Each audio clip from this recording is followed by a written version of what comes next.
Okay, dear students, it's Francis Bacon's essay of death, the summary of the essay.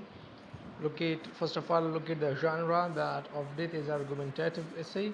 Almost all of the essays of Bacon are argumentative, uh, in which he argues about the positive aspects of death. uh, One has to die either today or tomorrow. Like, he wants to tell us that we will die. It is certain. The death is certain. We cannot avoid death. We will die. So it is better to die courageously and bravely so that you can win people's appraisal, people's opinion. Okay, so if you die courageously and bravely, so the people will evaluate you, they will consider you good and better. Okay, now look at the summary of death.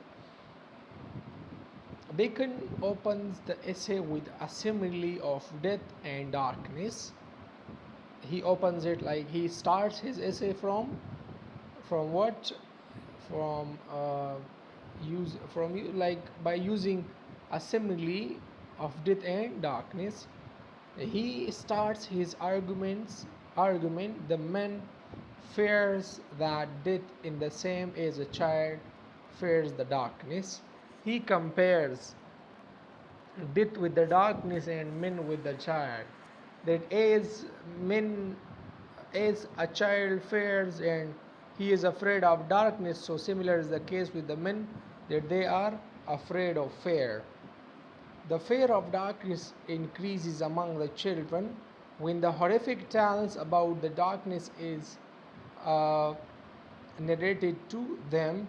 When you, like, suppose when you are going to narrate a story which is horrific and which is uh, very much in which there is fear and like the stories afraid them of. Okay, so similar is the case with what? With the men.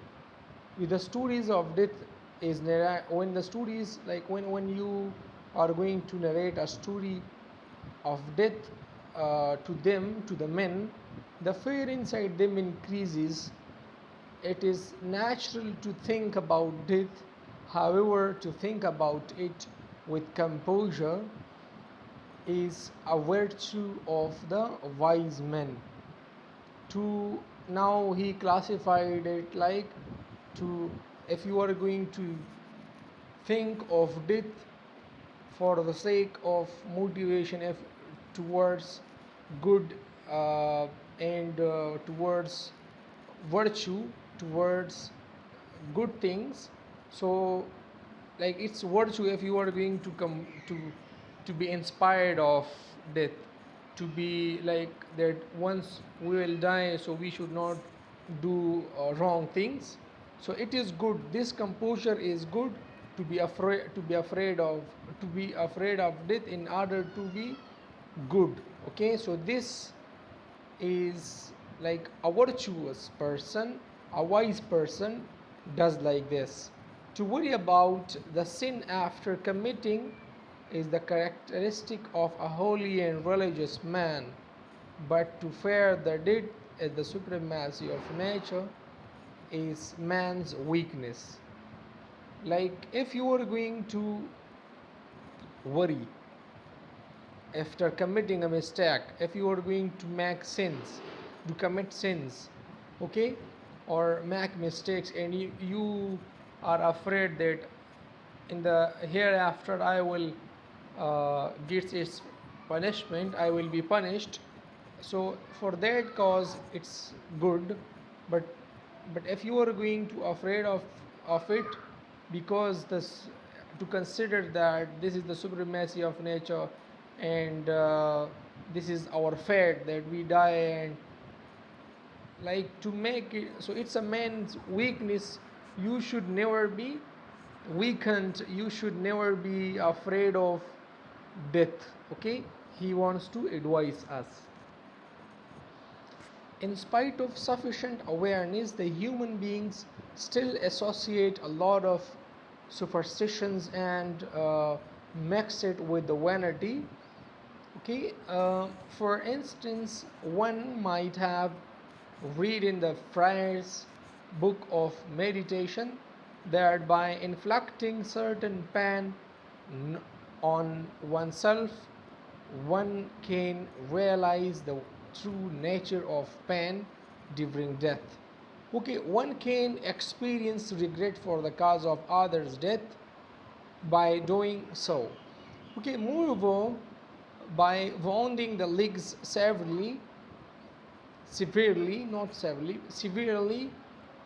one could die suffering less pain. The other vital parts of the human body, like heart, brain, lungs, etc., do not experience as much pain as a wounded leg can. Okay, it's the words are very really easy, so that's why I'm not gonna make it more simple than this is really very easy. Okay, it is well said by a philosopher that the assumption of forthcoming death frights men more than the like frightens it's actually frightens men more than the death itself. इसका मतलब है कि एक philosopher जो है वो कहता है कि जो हम एजम्पशन करते कि मौत आ रही है तो ये इंसान को लाइक कि हम मरेंगे, ये इंसान को उस डेथ से ज़्यादा जो है डराते हैं। डेथ इतना मतलब मौत जो है इतना डरावना नहीं होता जितना इसके बारे में सोचना होता है कि हम जितना हम मफरूज़ करते हैं, फ़र्ज़ करते हैं कि मौत आ रही है और हम उससे डरते हैं। तो ये डरना जो है, ये फ़ेयर जो है, ये मौत से ज़्यादा जो है डरने की बात होती है। ये okay, the advent of death becomes more disturbing and horrifying with the grunts and screams of the dying man, along with the frustrated and weeping faces of the dear ones. इसका मतलब है कि जब हम एक मरते हुए को देखते हैं और वो जो है ग्रंटिंग करता है और वो जो है पेन दर्द की वजह से जो है वो रोता है, तो उसको जब हम देखते हैं ना तो ये नज़ारा हमें और भी जो है बहुत ज़्यादा बहुत ज़्यादा डराते हैं। और उसके इर्द गिर्द जो लोग फ्रस्ट्रेटेड होते हैं और वो रोते हैं तो हम क्या होते हैं, हम उससे बहुत ही ज़्यादा डर जाते हैं। उस शख्स पे इतनी डर नहीं होती मौत की और वो उसको इतनी तकलीफ़ नहीं होती जिस तरह से हमें होती है और हम डिस्टर्ब होते हैं। Such harshness of the situation makes the death appear to be more frightening than it really is. So as I explained it, जिस तरह से मैंने आपको एक्सप्लेन किया कि इस तरह के सिचुएशंस जो हैं, इस तरह के हालात जो है इस मौत को इतना फ्राइटनिंग, इतना इतना खौफनाक बनाते हैं कि ये ऐसा होता ही नहीं। मतलब इसके रियल से जो है इसको ज़्यादा खौफनाक बनाता है। रियल में इस तरह से मौत नहीं होता जिस तरह से ये सिचुएशंस, ये हालात और इसका ये जो नज़ारा है इसको बनाता है। Bacon argues about the advent of the death on a man from a totally different perspective. He has a different view about death when a man dies. Okay, as for him, it becomes easy for a man to die when he sees his dear one weeping for him. Like he says that it's really, really easy when a man is dying and he sees that his dear one weeping for him. I don't know what kind of person Bacon is. He has a different kind of perspective. He feels relieved that he is not abandoned by him. Like the person who is dying, he does not like he is very much free, and he feels very relieved in this, that he is not left by others, by his uh, relatives or brothers or sisters or someone. Therefore, to Bacon, death is not an enemy for those who have so many attendants who can battle for him. So, for it's his perspective that if a person is having their relatives or their brother, their family members, and they are weeping for him, so the death becomes very easy for the man who is dying, that he says that I am not alone and I have my uh, near ones. Whenever someone in the fire of avenging the other kills him, no doubt revenge triumphs over death, but the love insults it. Okay, it's really easy that if someone in the fire of, if someone is very much uh, like angry and in the avenge, in the fire of avenge, he he is killed or he kills someone, so what, no doubt revenge triumphs, revenge gets success over death. Okay, but the love insults it, like the love insults death. Okay, it insults the death. We have heard about the story of King Otho who killed himself. There is the story of Otho. His subject, his slave, were willed to mourn and to drove some of them to suicide. Okay, like some of them died for him, for the king Otho. When he died, when he killed himself, when he suicided, so some of the men they mourned for them, and even they also suicided for the king Otho. To Bacon, death serves to be vindictive, to love, as it is considered to be the link between the dead and the one whose heart is filled with love.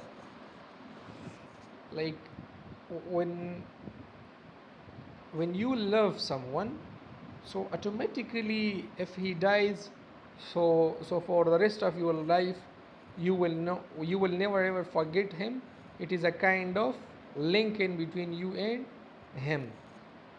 Bacon quotes another philosopher, Seneca, that one will be sensible to emotion and longed for the death, as it brings relief for the sorrows and sufferings of life. Seneca, he says that the philosopher Seneca thinks that it is very much sensible, and as it's really in our real life, this very philosopher Seneca has depicted the true nature of the death in his saying that it is a kind of like what I can say, relief for us. If we are suffering in our life, if a person is at the age of their death and he is dying and he is suffering very much and he is in pain, so it is better to die, like it is a kind of relief for him to die. One day we will die, so if we are in sorrows and if we are serving, so it is better to die. This is what he wants to say.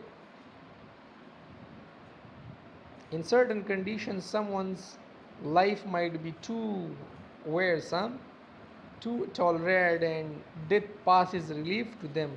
So, if, as I mentioned you, if someone is suffering very much, if someone is uh, in sorrows and he is gloomy, too much gloomy, so it is good for him. It is better for him to die. It is a kind of relief for him.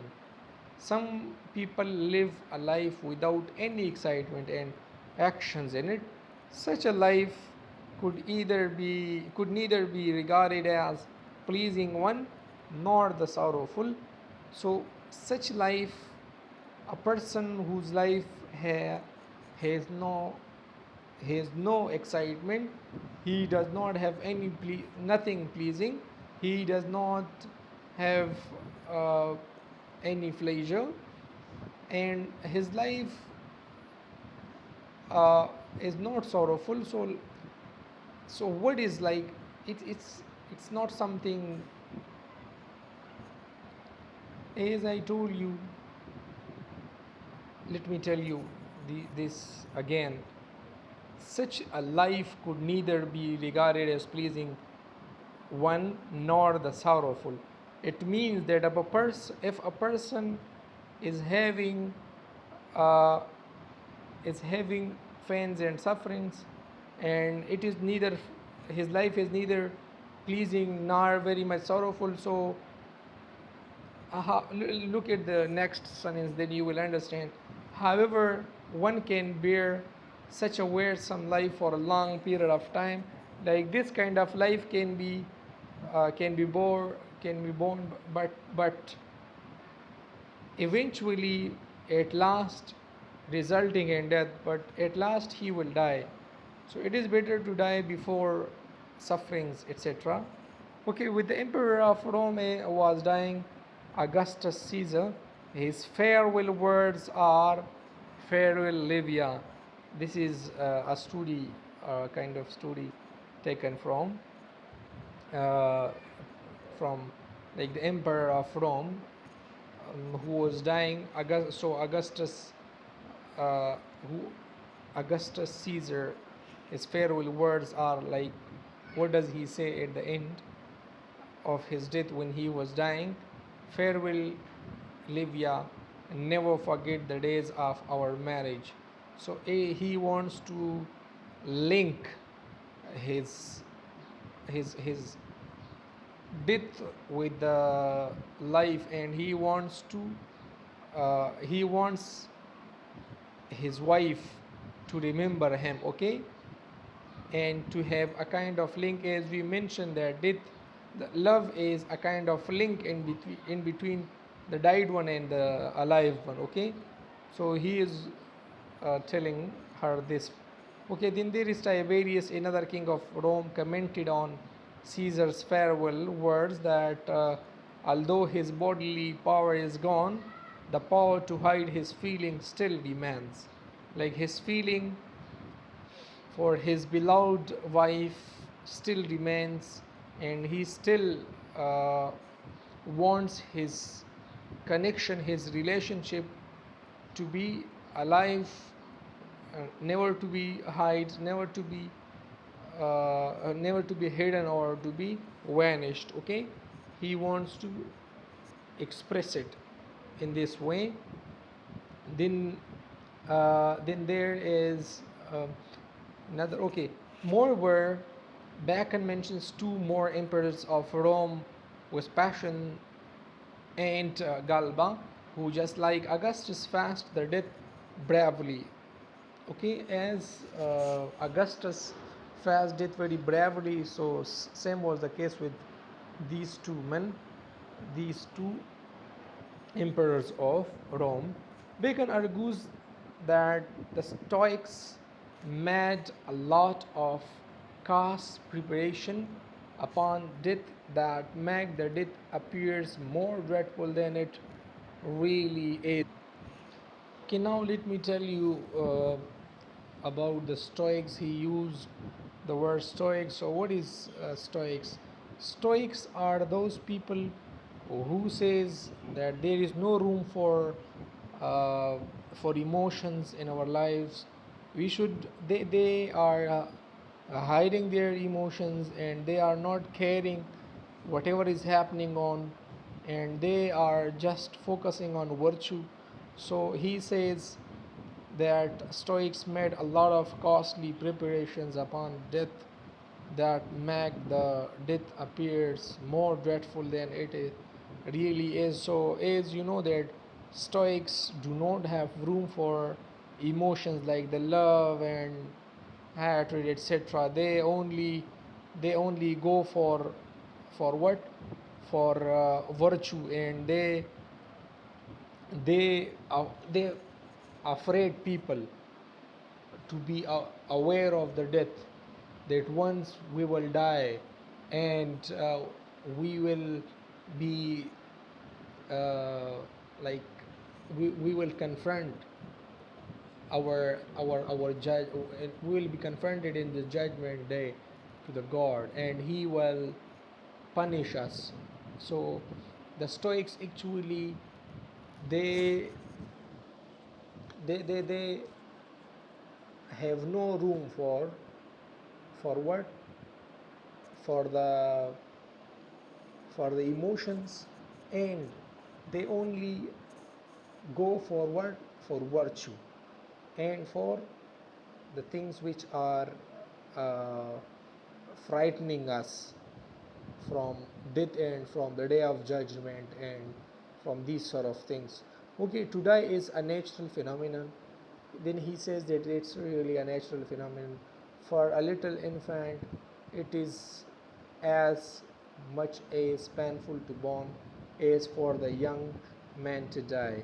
Like as a child is born, so it is uh, like similar, the similar pan given to their baby as a man dies. Okay, so both are similar, the pen is similar in between them. However, the one who dies early is just like the soldiers who are wounded in hot blood and seldom feels pain. Okay, it's easy.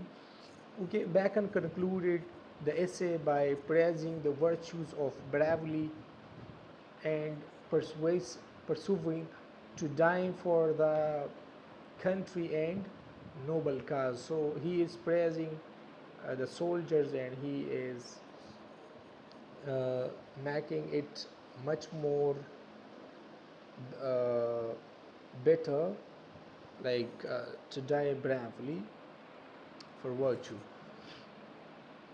for the noble cause and for country, etc. Whatever a man dies serving his country or for a noble cause, the gates of fame, like fame mean to be famous, opens for him, and he receives a lot of adoration, a lot of love, even from those who envy and condemns them during the life.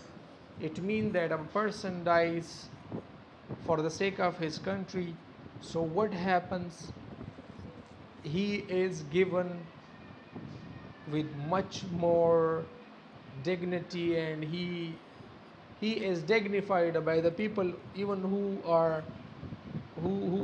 even envy them. Okay, जिस तरह से जब कोई मरता है ना अपने मुल्क के खातिर अब जान देते, तो ख्वाह अगर हम उससे तासुब भी रखते हैं, ख्वाह हम उससे नफ़रत भी करते हैं, फिर भी हम उसको क्या कहते हैं? हम कहते हैं कि ये मुल्क के लिए मर गया, और उसे हम प्यार करना शुरू कर देते हैं, हम अच्छे अल्फाज उनके लिए कह देते हैं। वैसे भी जब कोई मर जाता है तो उसके लिए हम अच्छे अल्फाज इस्तेमाल करते हैं, लेकिन जब कोई मुल्क की खातिर मर जाता है और एक अच्छे काज के लिए, वजह के लिए मर जाता है, तो फिर उसकी तारीफ़ें बहुत ज़्यादा होती है, उसको फ़ेम मिलता है, यानी शोहरत मिलता है। तो ये हुई ये जो है डेथ के बारे में कुछ थोड़ी सी एक्सप्लेनेशन जो कि मेरे ख़्याल से ऐसा कोई भी पॉइंट सारे ऐसे में नहीं है जो इस समरी में कंक्लूड नहीं किया गया. It's a kind of long summary, rather it is a kind of textual analysis. Okay, thank you for listening me.